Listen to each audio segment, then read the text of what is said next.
பர்திமேயு சுவிசேஷ ஊழியங்கள் வழங்கும் நற்செய்தி நேரம். தேவ செய்தி பாஸ்டர் ஆர். அகஸ்டின். இந்த நாளில் உங்களோடு பேசி வருகிறேன். என் ஜனங்கள் அறிய வேண்டியதை அறியலை அப்படின்னு ஆண்டவர் சொல்றார். ஏன்னா ஆசீர்வாதம் என்பது என்ன அநேகருக்கு தெரியலை. எனக்கு அன்பாருடைய ஆசீர்வாதம் என்பது என்ன? நம்ம நாட்டில் சொல்லுவாங்க, நல்ல குடும்பம் ஒரு பல்கலைக்கழகம். That means the university. நல்ல குடும்பம், குடும்ப வாழ்க்கை இருக்க, அது அமையிறது எவ்வளவு பெரிய பாக்கியம்.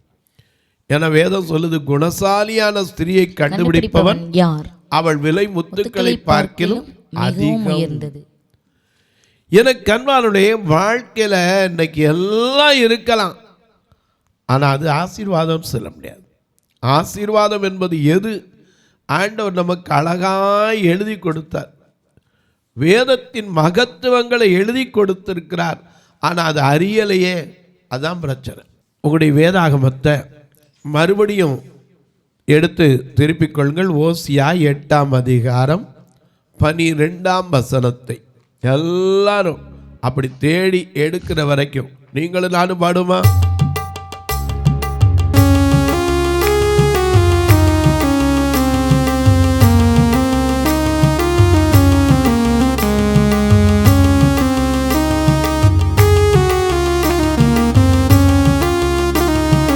சர்வ வல்லவர் என் சொந்தமானா, சாவை வென்றவர் என் ஜீவனானா, சர்வ வல்லவர் என் எஜமானன், சாவை வென்றவர் என் மணவாளன்.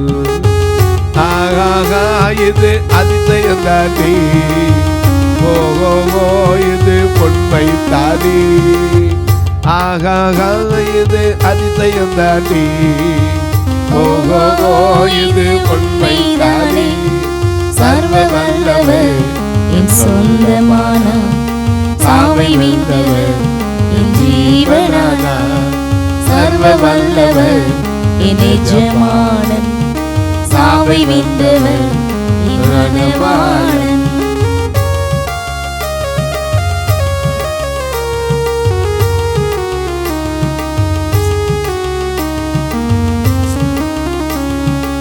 ஊரெல்லாம் சொல்லிடுவேன், உலகமெல்லாம் பரிசாற்றுவேன்.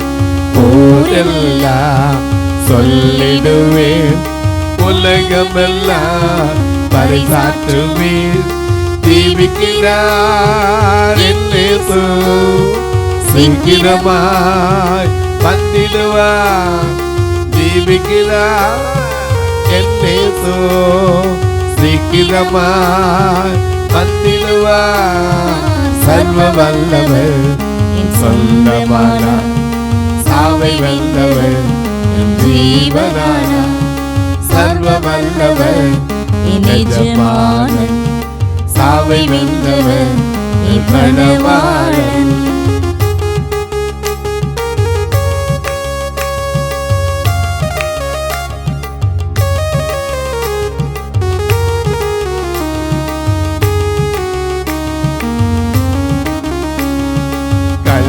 கொண்டே ஒரு புதையல், பெற்றுக்கொண்டே ஒரு பொக்கிஷம்.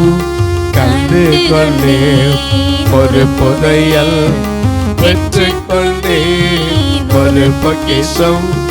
இயேசுதான் என் ரட்சகர், இயேசுதான் என் ராஜா ராஜா, இயேசுதான் என் ரட்சகர், இயேசுதான் என் ராஜா ராஜா.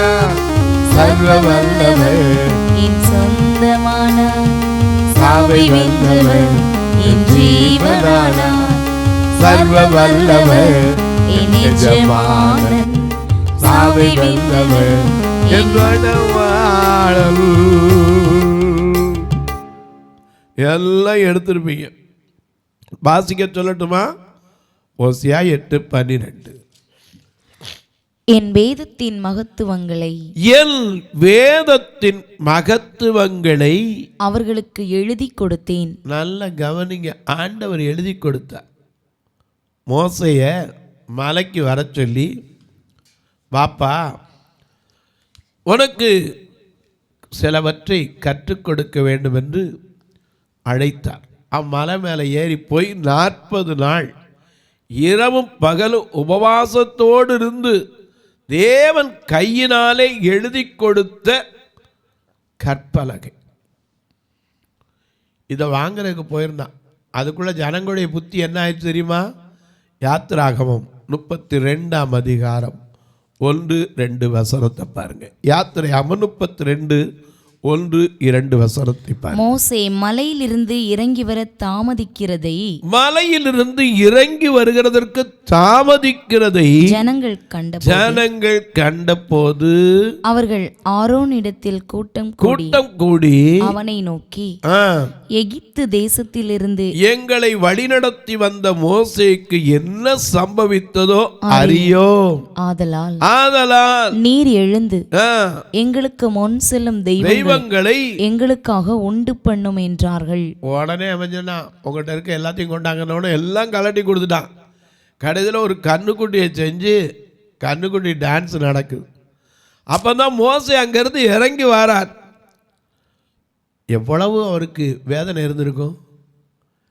ஏன்னா ஆண்டவர் எழுதி கொடுத்தார், தான் கைப்பட எழுதி கொடுத்தார். அதை வாங்கிட்டு வர்றதுக்கு 40 நாள் காத்திருந்தான், இரவு பகலும் காத்திருந்தான். இறங்கி வரும்போது சத்தம் கேட்குது, யோசுவா அவனு இறங்கி வரான். அப்போ சொன்னா இது ஜெயதுனியோ அபஜயதுனியோனா, இது ஜெயதுனியும் இல்லை அபஜயதுனியும் இல்லை, பாடலின் சத்தம்னா. கீழே வந்து பார்த்தா என்ன நடக்குது? கண்ணுக்குட்டியை வச்சு ஆட்டம். ஏன்னா கர்த்தருக்கு பேரை போட்டாங்க எல்லாம் பரிசுத்தமாயிரும் நினச்சிக்கிறோம், அவ்வளோதான். கர்த்தருக்கு ஒரு பேரை வச்சு இங்கே உடனே பண்டிகை, கர்த்தருக்கு பண்டிகை. ஆமாம், கர்த்தருக்கு பண்டிகை. இன்னைக்கு நிறைய பேர் அப்படி தானே திடீர்னு சொல்கிறாங்க, ஆண்டவர் எனக்கு திட்டத்தை கொடுத்தா. என்ன பிரதர் கொடுத்தாரா? ஆண்டவர்னு சொல்லிட்டாருல, ஒன்றும் பேசக்கூடாது. அது எத்தனை கோடியாக இருந்தாலும் சரி.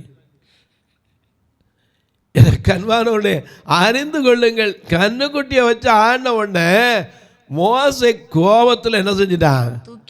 கற்பலகையை தூக்கி எறிஞ்சு என்ன செஞ்சுட்டா? உடச்சு விட்டார். ஆனால் இம்போசிஷன் எழுதுனது யாரு? படிக்கிற காலத்தில் நம்ம ஒரு கேள்விக்கு தப்பா எழுதிட்டோம்னா என்ன செய்வாங்க? இம்போசிஷன் கொடுப்பாங்க. ஆனால் உடைச்சது நாம. இம்போசிஷன் எழுதுனது யாரு? ஆண்டவர். அதாங்க நம்முடைய ஆண்டவர். நாம செய்கிற தப்ப கூட அவர் ஏற்றுக்கொள்ளுகிறவர். அவர் நம்ம ஆசீர்வதிக்கணும், அதுதான் ஆசீர்வாதம். நீதிமொழிகள் 10:22 வாசிக்கிறோம், தேவன் தருகிற ஆசீர்வாதமே ஐஸ்வர்யம், அது வேதனையை கூட்டாது. நாமளா போய் தேடினா அந்த ஐஸ்வர்யம் நமக்கு என்னத்தான் கொண்டு வரும்? வேதனையை தான் கொண்டு வருது. எனக்கு அன்பானவர்களே, இந்த மோசே உடைத்து போட்டோன்னு ஆண்டவர் திரும்ப அவனுக்கு சொல்றாரு, எப்பா அது உடைச்சு போட்ட பலகைக்கு ஒத்த ஒரு பலகையை திரும்ப செஞ்சு எடுத்துட்டு வான்னு சொல்லி அவர் உட்கார்ந்து மறுபடியும் எழுதி கொடுத்தார். அந்த எழுதி கொடுத்ததை இனிமே இவன் கீழே ஓட்டாலும் போட்டுருவான்னு நினச்சி ஒரு பெட்டியில் வச்சு சாலு வேற சுமக்க வச்சுட்டார். பொன் தகட்டால மூடி உடன்படிக்கை பெட்டியில் என்னென்ன இருந்துச்சு? தேவனுடைய அதிலே தேவனுடைய பொற்பாத்திரம், அதிலே பொன்னால் செய்யப்பட்ட தூப கலசமும் முழுவதும் பொற்றகடு பொதிந்திருக்கப்பட்ட உடன்படிக்கை பெட்டியும் இருந்தன. அந்த பெட்டியிலே மன்னா வைக்கப்பட்ட பொற்பாத்திரம், ஆரோனுடைய தடித்த கோல், உடன்படிக்கையின் கற்பலகைகளும் இருந்தன. கல்லுல ஆண்டவர் எழுத வச்சான். ஒரு பேனா பென்சில்னா கூட பரவாயில்ல, கல்லில் எவ்வளவு சாதாரண காரியமா? இன்னைக்கு நிறைய பேர் கல்லில் என் பேர் இருக்கணும், கல்லில் இருக்கும், கல் இருக்கும், நாம இருக்கணுமே. இன்னைக்கு நிறைய பேர் அதானே, பேர் எழுதிருங்க. பேர் எங்க இருக்கணும்? ஜீவ புஸ்தகத்துல அங்க இருக்கணும். எனக்கு அன்பாருடைய ஆண்டவர் நம்மளை கேட்கணும். அவர் பேரை வாசிக்கணும். ஞாபக புஸ்தகத்தில் இருக்கா? 2 புஸ்தகம் திறக்கப்படும்.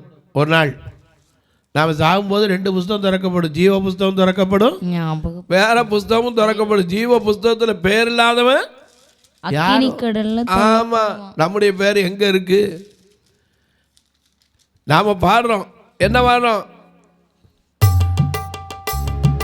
பரலோகத்தில் எனது பெயர் எழுதிவிட்டார் இயேசு. பரலோகத்தில் எனது பெயர் எழுதிவிட்டார் இயேசு. பாவமெல்லாம் போக்கிவிட்டார், பயங்களெல்லாம் நீக்கிவிட்டார். பாவமெல்லாம் போக்கிவிட்டார், பயங்களெல்லாம் நீக்கிவிட்டார். சர்வ வல்லவர் என் சொந்தமானார், சாவை வென்றவர் என் ஜீவனானார்.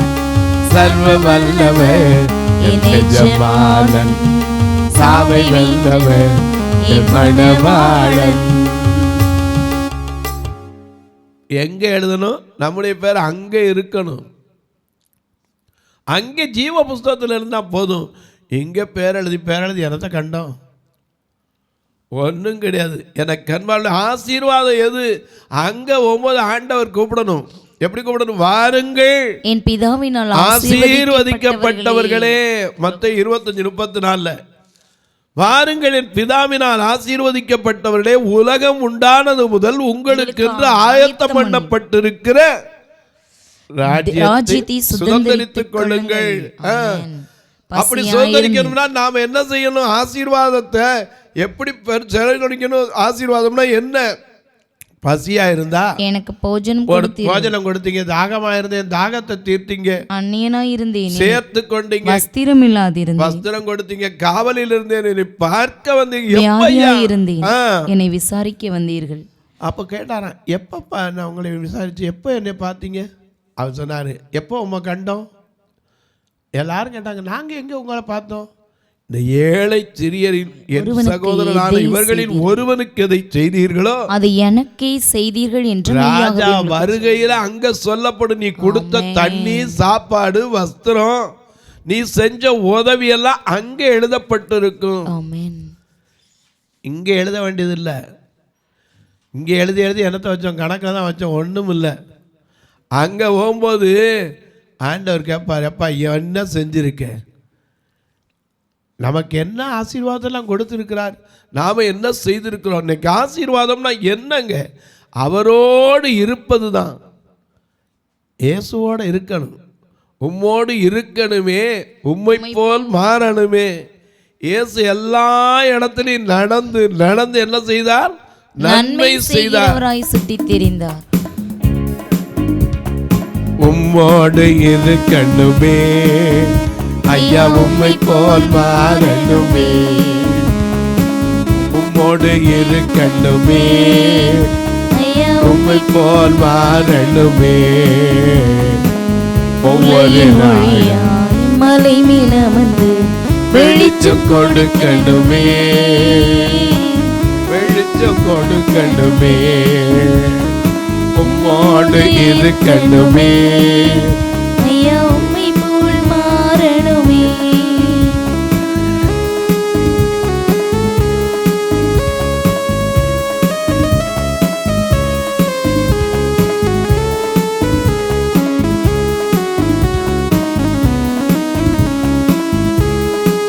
பேய்கள் ஓட்டி நோய்கள் போக்கி, பேய்கள் ஓட்டி நோய்கள் நீக்கி பிரசங்கம் பண்ணணுமே. கடினமான பாரிதயம் முடித்து நொறுக்கணுமே. உம்மோடு இருக்கணுமே ஐயா, உம்மை போல் மாறணுமே. உம்மோடு இருக்கணுமே ஐயா, உம்மை போல் மாறணுமே. ஆசை, ஆனா நம்மளால மாற முடியுதா? அதுதாங்க ஆசீர்வாதம். ஒரு தாய்க்கு இருந்த ஆசை என்ன தெரியுமா? என் பிள்ளை ஒருத்தன் வலது பக்கத்தில் இருக்கணும், ஒருத்தன் இடது பக்கத்தில் இருக்கணும். உம்முடைய ராஜ்யத்தில் இருக்கணும். அதுதான் ஆசீர்வாதம். எனக்கு அன்பானவர்களே, ஆண்டவர் நமக்கு எழுதி கொடுத்தாருங்க. எல்லாத்தையும் எழுதி கொடுத்தார். என் வேதத்தின் மகத்துவங்களை நான் எழுதி கொடுத்தேன், அதை அவர்கள் அந்நிய காரியமாக எண்ணினார்கள். ஆமா, ஆண்டவர் எழுதி கொடுத்திருக்காரு. எல்லாத்தையும் எழுதி கொடுத்திருக்கார். பிறருக்குரிய ஒன்றையும் இச்சியாதிருப்பாயாக, பொய் சாட்சி சொல்லாதிருப்பாயாக, களவு செய்யாதிருப்பாயாக, என்னை தவிர வேறே தேவன் உனக்கு உண்டாயிருக்க வேண்டாம். எல்லாத்தையும் எழுதி கொடுக்கார். ஒரு தடவை இல்லை, 2வது தடவை எழுதினார். அதை எழுதி ஒரு பெட்டியில் வச்சு அப்படியே உடன்படிக்கை பெட்டியை தூக்கி தான் யோசுவா காலத்து வரைக்கும் வந்தாங்க. ஆனால் கானானுக்குள்ளே வந்தபோது அவங்க அதை மறந்துட்டாங்க. இன்னைக்கு அநேக குடும்பங்கள் ஆசீர்வாதம்னா என்னன்னு தெரியலை. உங்கள் வேதத்தை திருப்புங்க. பரிசுத்த மத்தேயு எழுதின சுவிசேஷம் 7ஆம் அதிகாரம் 24வது வசனத்தை வாசிக்க.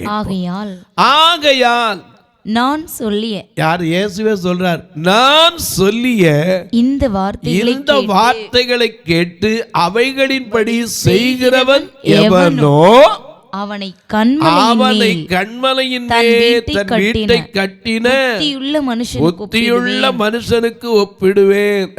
பெருமழை சொரிந்து பெருவெள்ளம் வந்து காற்று அடித்து அதன் மேல் மோதியும் அது விழவில்லை.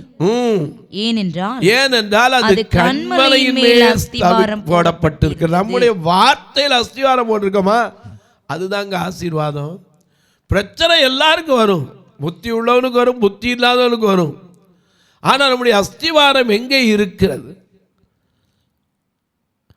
ஆசீர்வாதம். அதுதாங்க ஆசீர்வாதம். நம்ம எங்கே போட்டிருக்கிறோம்? கர்த்தரிடத்தில் அவரோட நாம் நிற்கணும்.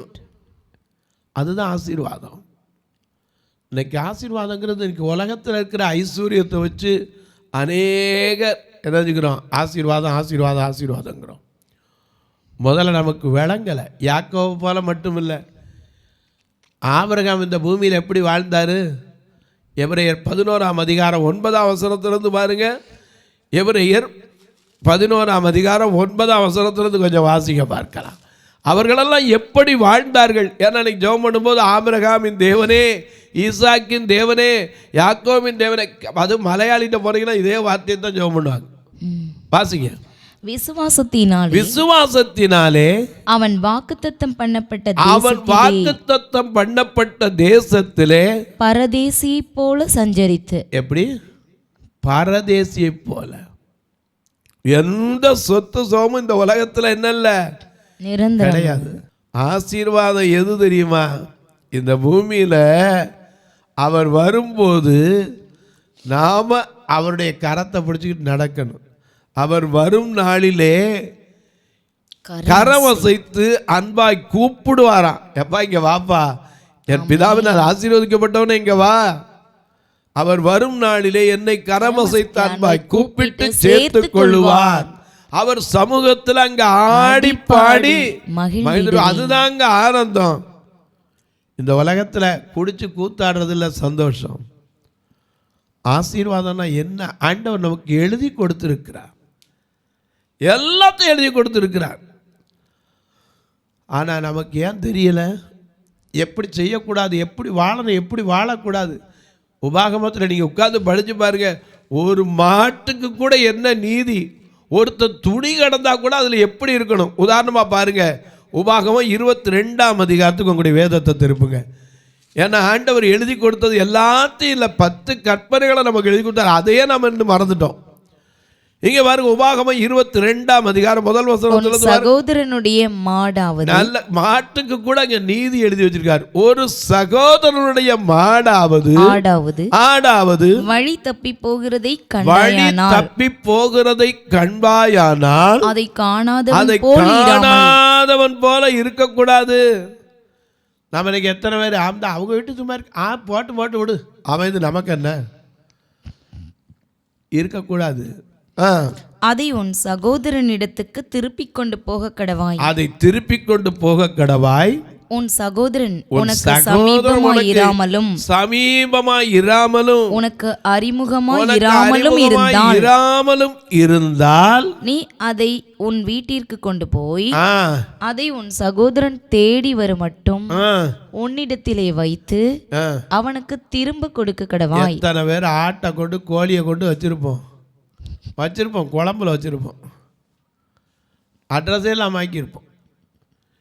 வேதம் அருமையான வேதங்க. அதனால தான் நமக்கு பேர் என்னது, கிறிஸ்தவ மத வேதக்காரங்க. திருநெல்வேலி மாவட்டத்தில் சொல்லுவாங்க, நாம பாருங்க, வேதத்தை தியானம் செய், வேதத்தை தியானம் செய், சேதம் வராது என் மனமே. வேதத்தை தியானம் செய், வேதத்தை தியானம் செய், சேதம் வராது என் மனமே.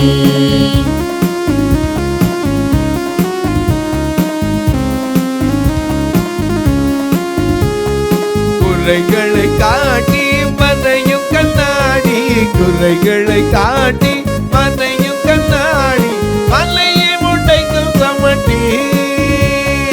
வேதத்தை தியானம் செய், வேதத்தை தியானம் செய், சேதம் வராது என் மனமே.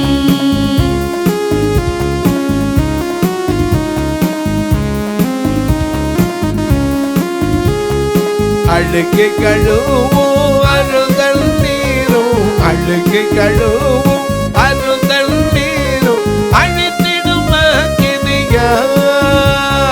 வேதத்தை தியானம் செய், வேதத்தை தியானம் செய், சேதம் வராது என் மனமே.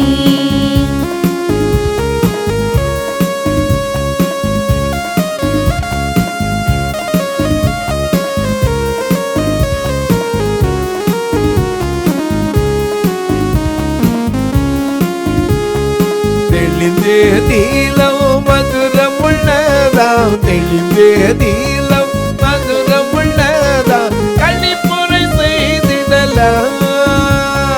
வேதத்தை தியானம் செய், வேதத்தை தியானம் செய், சேதம் வராது என் மகனே. நம்ம குறைகளெல்லாம் காட்டுற ஒரு கண்ணாடி தாங்க இந்த வேதம். ஆனால் அநேக நேரம் நமக்கு தெரியல. அதனால ஆண்டவர் சொல்றார், என் வேதத்தின் மகத்துவங்களை அவர்களுக்கு எழுதி கொடுத்தேன், அவர்கள் அதை அந்நிய காரியமாய் எண்ணினாங்க. இன்னைக்கு நமக்கு அப்படித்தான். ஆசீர்வாதம்னா நாம் நினைக்கிறோம் பெரிய பொங்கலாக இருந்தால் வீடு இருந்தால் போதும். இல்லை ஐயா, கர்த்தர் நமக்கு அங்கே கட்டி வச்சிருக்காரு, அதுதாங்க பெரிய இடம். ஏன்னா நம்ம எங்கே தான் ரொம்ப நாள் வாழ போகிறோம். இங்கே எவ்வளவு நாள், 70 வருஷம் பலத்தின் மீதினால 80 வருஷம். ஆனால் அங்கே நான் கர்த்தருடைய வீட்டிலே நீடித்த நாட்களாக ஏற்றுருவேன். அங்கே நம்ம சேர்த்து வைக்கணும். இங்கே சேர்த்து வைக்கிறது ஆசீர்வாதம் இல்லை. தொலைக்காட்சியில் பார்க்கிற என் அன்பு மக்களே, இந்த நிகழ்ச்சியை நாள்தோறும் பார்க்குறீங்க, கேட்குறீங்க, பரவசம் அடைகிறீங்க, ரொம்ப நல்லது. கேட்கிறதோட விட்டுறாதீங்க. ஒரு வார்த்தை இந்த ஊழியத்துக்காக, தொலைக்காட்சி நிகழ்ச்சிக்காக ஜெபிங்க.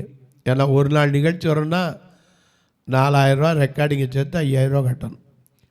அது மட்டும் இல்லை, இந்த பார்வையற்ற மக்கள் திருச்சபையை ஒரு நாள் திறந்து ஆராத வைக்கணும்னா ஞாயிற்றுக்கிழமை 4000 ரூபா செலவழித்து இந்த பார்வையில்லா மக்களை கொண்டுட்டு வரணும். ஏன் தெரியுமா, மற்றவங்களெல்லாம் நீங்கள் எப்படியா வாங்கங்களா, இவங்களுக்கு கண்ணு தெரியாது, என்ன போல் அவங்களும். நான் எப்படி இன்றைக்கி ரோட்டில் போனால் தடுமாடுவேனோ அது மாதிரி தான் அவங்களும். ஆகையினால எனக்கு இருக்கிற அந்த உணர்வு அவங்களுக்கும் அதே உணர்வு உண்டு. அவங்கள கூப்பிட்டு வரணும். அவங்கள வற்புறுத்திட்டு சும்மா அனுப்பிடக்கூடாது, சாப்பிட வச்சு அனுப்பணும். எப்படியாவது அவங்களும் ரட்சிக்கப்படணும். இந்த நோக்கத்தோடு நடத்தப்படுகிற சபை 1 இல்லை 2 இருக்குது. கர்த்தர் உங்களை ஏவினா இதில் கட்டுமான பணி எத்தனையோ இன்னும் நிற்குது, அதற்கு உதவலாம். ஒரு நாள் உணவு கொடுக்க உதவலாம், ஒரு 4 10 20 பேருக்கு ஊன்றுகோல் கொடுக்க உதவலாம், அல்ல ஒரு 100 200 பேருக்கு ஊன்றுகோல் கொடுக்க உதவலாம். ஏன் எங்கள் இதில் இன்னும் சொல்லப்போனால் தங்கி இருக்கிற இடத்துல வந்து பார்த்தீங்கன்னா நெரிசல் அவ்வளவு நெரிசல், இடம் பற்றாக்குறையினால். இன்னொரு அரை கட்டணம் இன்னும் முடியாமல் இருக்குது. மதுரையில் முந்தி பெண்களுக்கு வச்சுருந்த வயதானவங்க வந்தால் பாவம் இருக்கட்டும்னு அந்த ஓடெல்லாம் போய் இப்போ 2008 வச்சதுனால ஓடுகள்லாம் ஒழுக ஆரம்பித்து இப்போ அதை சென்ட்ரிங் மாற்றணும்னு நினச்சிக்கிட்டு இருக்கோம். ஆனால் அன்றைக்கி கூட்டு கேட்டால் சொல்கிறாங்க, ஐயா இதை மாற்றினா சாதாரண காரியத்தில் 5 லட்ச ரூபா 6 லட்ச ரூபா வந்துடும், ஆனால் பெர்மனெண்ட்டாக இருக்கும். ஆண்டவர் நினச்ச எது அவருக்கு லேசான காரியம். இம்மட்டும் கைவிடா தேவன் இனியும் கைவிட மாட்டார், ஆகையினால் நடத்துவார். நீங்கள் அதற்காய் ஜெபியுங்கள். பார்வையற்றவர் மரித்தா கூட சொந்தக்காரனுக்கு மனசு வராது கை நீட்ட. எதுக்கு? அடக்கத்துக்கு. நீங்கள் கேட்கலாம், ஐயா இதுக்கெல்லாம் உதவணும்னு ஆசை தான், நான் கொஞ்சம் வசதி இல்லாதவன், நான் என்ன செய்ய? வீட்டில் இருந்து ஜெபம் பண்ணுங்க. ஏன்னா நீங்கள் ஜெபம் பண்ணும்போது அன்றைக்கு எஸ்தருக்காக அநேகர் கூடி ஜெபித்த போது ராஜாத்திக்கு ராஜாவுடைய கண்களில் தயவு கிடச்சது. நீங்கள் அதற்காக ஜெபிங்க. அது மட்டும் இல்லை, எப்படி தொடர்பு கொள்ளலான்னு கேட்டிங்கன்னா 2 நம்பர் இங்கே வந்துக்கிட்டே இருக்கும். அதில் ஜிபே, ஃபோன்பே இருக்குது, தபால் அட்ரஸ் இருக்குது. நீங்கள் எதுவுமே எழுத மறந்துட்டீங்கன்னா கூட ஆர். அகஸ்டின் பரிதிமேயு சுவிசேஷ ஊழியம் தபால் பெட்டி எண் 7 இந்த அட்ரஸில் அனுப்புனா கூட எனக்கு வந்து சேரும். அது மட்டும் இல்லை, ஐயா நாங்கள் அனுப்புகிற போது எங்களுக்கு பில்லு வைக்கிறதுக்கு ஒரு வாய்ப்பு உண்டானீங்கன்னா தாராளமாக உண்டு. நீங்களும் அதில் ஒரு நம்பர் இருக்குது, 8438852500. இந்த நம்பரில் நீங்கள் கூப்பிட்டு பார்த்தீங்கன்னா உங்கள் ஃபோனில் நடிச்சிங்கன்னா பரிதிமேயு பார்வையற்றோர் சேரிட்டபிள் ட்ரஸ்ட்டுன்னே இருக்கும். நீங்கள் இதில் தொடர்பு கொள்ளலாம். வந்து பார்க்க விரும்பினா தாராளமாக ஃபோன் அடிச்சுட்டு வாங்க. உங்களுக்காக நான் காத்திருந்து உங்களை கூட்டிகிட்டு போய் காட்டுறேன். உங்கள் ஜெபக்காரி எது இருந்தாலும் காலை 10லேருந்து 5க்குள்ளே சொல்லுங்கள். இப்போ உங்களுக்காக ஜெபிக்கட்டுமா? நல்ல பிதாவே, நன்றியோடு துதிக்கிறோம் சுவாமி. எங்களுக்கு இந்த பூமியில் இருக்கிற ஆசீர்வாதம் எது? இங்கே இருக்கிறவைகளெல்லாம் ஒரு நாள் போகும் சுவாமி. ஆனால் நீர் அங்கே எங்களுக்கு வைத்திருக்கிற ஆசீர்வாதம் பெரிது. அதை நாங்கள் நினைத்து அவர்களெல்லாம் தூரத்திலே அதை கண்டு அணைத்து கொண்டார்கள், அந்நியரும் பரதேசியுமா. நாங்கள் இந்த பூமியில் வாழும்போது எது ஆசீர்வாதம் அதை அறிந்து ஞானமுள்ளவர்களாய் நடக்க என்னை எங்களை தகுதிப்படுத்தும். இந்த ஊழியத்தை தாங்குகிற, ஜெபிக்கிற, கொடுக்கிற எல்லா மக்களையும் ஆசீர்வதியும். பிறந்த நாள், திருமண நாளை நினைவு கூறுகிற மக்களுக்காய் ஜெபிக்கிறேன். புதிதாக கல்விக்கு அடியெடுத்து வைக்கிற பிள்ளைகளுக்காய் ஜெபிக்கிறேன். வயது முதிர்ந்தோருக்காய், கை கால்களிலே பலவீனத்தோடு படுக்கையில் இருக்கிறவர்களுக்காய், சுகர் பிரஷர்னால சோர்ந்திருக்கிறவர்களுக்காய் ஜெபிக்கிறேன். ஒவ்வொருவருக்கும் மனதில் பலவிதமான வேதனைகள் உண்டு. மனுஷன் முகத்தை பார்க்கிறான், நீர் இருதயத்தை பார்க்கிறீர். உடைய வேதனைகள் எல்லாம் விலகும்படி உதவி செய். இயேசுவின் நாமத்தில் ஜெபிக்கிறேன் நல்ல பிதாவே, ஆமென். சபை ஆராதனை ஞாயிறு காலை 10 மணி முதல் 12 மணி வரை. இடம் பர்திமேயு சுவிசேஷ ஆலயம், அன்னை சத்யா நகர், இளமனூர் அஞ்சல், சக்கிமங்கலம் வழி, மதுரை மாவட்டம். பின்கோட் 625201 மற்றும் பர்திமேயு சுவிசேஷ ஜெப வீடு, plot number 107, Eden garden, Muthur, Tirunelveli. Pin code 627011. சிறப்பு உபவாச கூட்டம் ஒவ்வொரு மாதமும் 2வது சனிக்கிழமை காலை 10 மணி முதல் 1 மணி வரை நாகர்கோவில் YMCA ஹாலில் வைத்து நடைபெறுகிறது. மற்றும் ஒவ்வொரு மாதமும் 4வது சனிக்கிழமை காலை 10 மணி முதல் 1 மணி வரை திருநெல்வேலி புதிய பேருந்து நிலையம் அருகில் உள்ள கிரேஸ் ஹாலில் வைத்து நடைபெறுகிறது. எங்கள் எல்லா ஆராதனைகளிலும் கலந்து கொண்டு தேவனை மகிமைப்படுத்த அன்பாய் அழைக்கிறோம். உங்கள் உதாரத்துவமான காணிக்கைகளினால் இவ்வூழியத்தை தாங்க விரும்பினால் R. Augustine, account number 5021364331, IFSC code IDIB 000B066, Indian Bank, BP Kulam, Madurai. GPay number 9842181917, BGM ministries மற்றும் 9442559772, பிளைண்ட் மினிஸ்ட்ரீஸ் அகஸ்டின். உங்கள் தொடர்புக்கு பாஸ்டர் ஆர். அகஸ்டின், பர்திமேயு சுவிசேஷ ஊழியங்கள், நாகமலை, புதுக்கோட்டை, மதுரை 625019. தொலைபேசி எண்கள் 9842181917 மற்றும் 9442559772. கர்த்தர் தாமே உங்களை ஆசீர்வதிப்பாராக.